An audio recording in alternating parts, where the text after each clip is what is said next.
What's up, guys? Doing a little video on how to drop our testosterone today, okay? So I know this may not seem like rocket science, but there are a couple things that I do to make it a little bit easier.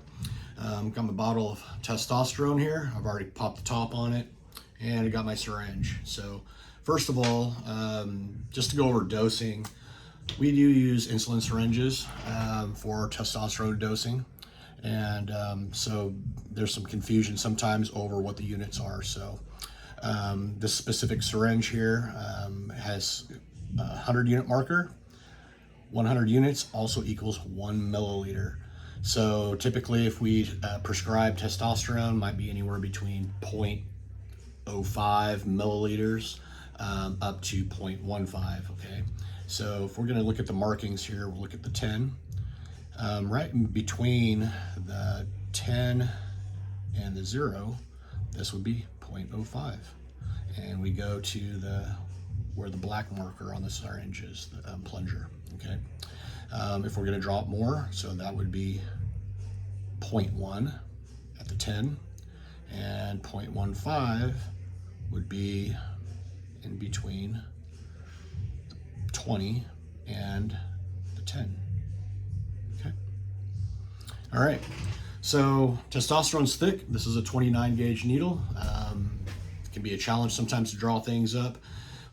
So what I do lots of times is I'll pressurize my bottle. So I'll start by filling the syringe full of air, and I'll just squeeze a whole syringe full of air in there. And I'll just kind of repeat that. And what I'm gonna do is I'm gonna put, I don't know, 4 or 5 syringes of air in this bottle. Okay, that'll kind of pressurize it a little bit. Okay, so, and then at that point in time, from here on out, whenever I draw up whatever dose I'm gonna drop, I'll pull it down a minute air. So if I'm going to give 0.1, I'm gonna sort of put it right there at the 10, that's gonna be 0.1 milliliters, okay? And then I'm gonna go ahead and put that in there, and I'm gonna inject that in, and then I'm going to go ahead and pull back my syringe, or my plunger, and I'll pull all the way back sometimes and just sort of create that vacuum. And yeah, it takes a little bit of time. It'll roll back there though, and we'll start to fill the syringe with some of the testosterone. But then I'll just let the plunger come back. I'll inject the remaining back in, okay?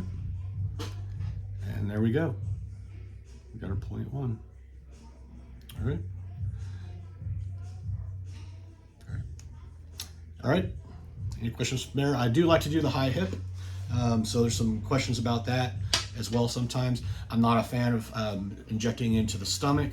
I don't like that. I think it lumps. I'm not a big fan of shoulders or legs either, just because of absorption.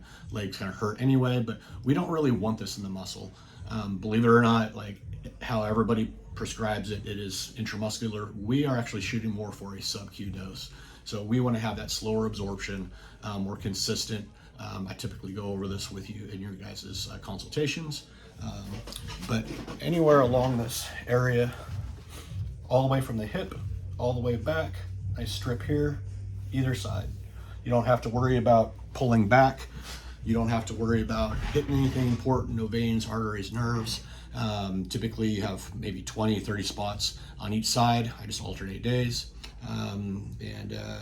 Yeah, any questions, let us know.